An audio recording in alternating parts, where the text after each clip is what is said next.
Silvia, com a palavra. Senhor presidente, meus pares, senhores senadores e deputados federais, nós vamos falar sobre a questão do marco temporal, que nada é mais ou além do que a nossa própria Constituição, que garantiu que povos indígenas têm direito às suas terras. Nós não podemos voltar na história e impor sobre vocês, brasileiros assim como eu, que paguem uma dívida do passado.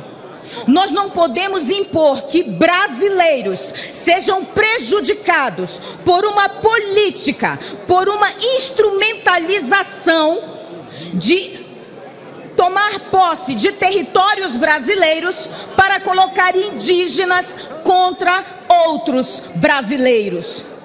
No momento em que aqui foi construído toda uma pesquisa, todo um comprometimento em manter a soberania nacional, nós atuamos plenamente para que povos indígenas tivessem o seu direito, assim como o homem do campo, o homem da floresta, a mulher ribeirinha, o homem ribeirinho também tivesse esse direito. Vários artigos foram vetados no marco temporal. E um deles foi evitar a indenização daqueles que de boa fé ali estavam. Como sacrificar e condenar brasileiros de boa fé?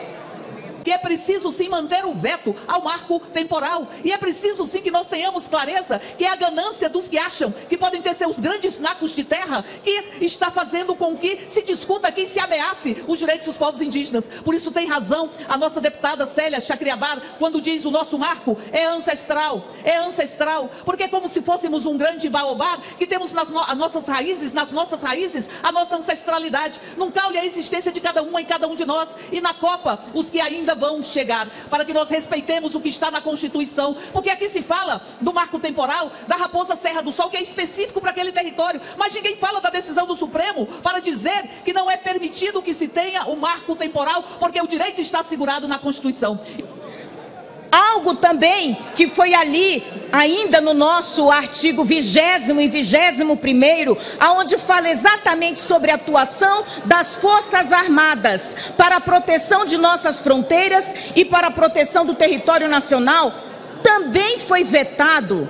Como assim? Impedir a missão e a função constitucional das Forças Armadas em proteger nosso território, principalmente nas áreas de fronteira, onde a maior parte dos povos indígenas habitam na Amazônia brasileira, seria condenar as nossas fronteiras a uma ameaça bioterroristas, a invasão de narcotraficantes e impedir a atuação do Estado brasileiro nesses lugares, nos deixando ainda mais povos indígenas vítimas da criminalidade daqueles que tentam usurpar territórios. Domina quem domina.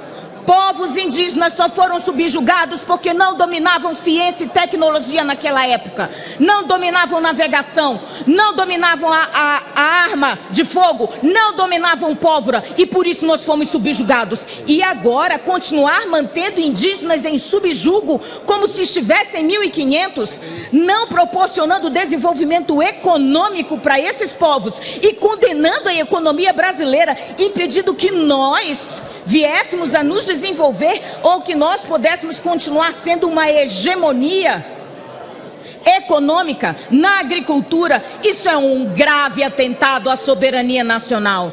Então, portanto, hoje eu peço a todos os nossos pares aqui que, quando houve veto na questão do marco temporal, que ele caia aqui e nós aqui nesse parlamento possamos decretar a soberania do nosso país e a igualdade entre todos os povos indígenas, quilombolas, brasileiros, que merecem respeito e dignidade e não merecem continuar sendo submetidos a uma escravidão ideológica que os condena à miséria, para que eles novamente no futuro sejam subjugados e no momento sendo usados contra o seu próprio país, contra a sua própria nação. Eu venho de um estado, o estado do Amapá, onde o seu povo lutou para ser brasileiro. Nós lutamos para que aquele território fosse inserido ao Brasil. O Acre lutou e teve a parte do seu território comprado por esta nação. E todos nós nos tornamos brasileiros.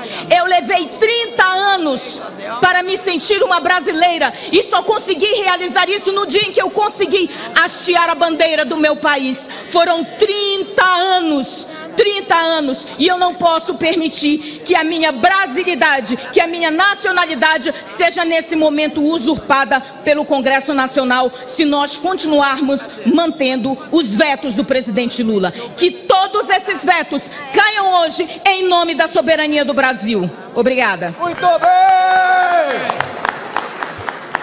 Em votação na Câmara dos Deputados, os dispositivos 1 a 47 do veto 30 de 2023. As senhoras e os senhores deputados já podem votar pelo Infoleg ou no plenário da Câmara dos Deputados. Para a orientação de bancada, como orienta o Bloco União?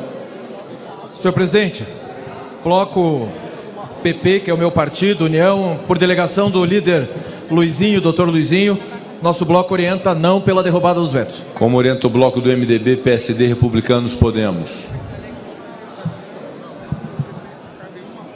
Como orienta o PL? Presidente, essa é uma luta muito antiga nesse Congresso Nacional. Esses vetos do presidente Lula ao marco temporal significam um retrocesso da segurança alimentar do mundo, não só a segurança jurídica. Por isso, presidente, pelo produtor rural, aquele homem simples que acorda de madrugada para tirar leite, para cuidar do campo, para cuidar do gado, para plantar o grão que leva à mesa do brasileiro, o PL orienta não. Como orienta a Federação Brasil da Esperança, o Partido dos Trabalhadores? Pelo bloco MDB, Republicanos aqui, não pela derrubada do veto. O PT orienta pela manutenção do veto.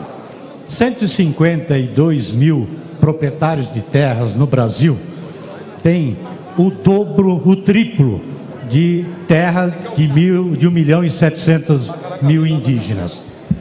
Todos sabem que os constituintes, em 1988, quando assegurou como um direito ao território, um direito originário, ao território para os povos indígenas, é porque definiu, naquele momento, a vontade do povo brasileiro de construir uma sociedade, de construir uma nação, de respeito à sua diversidade étnica e cultural.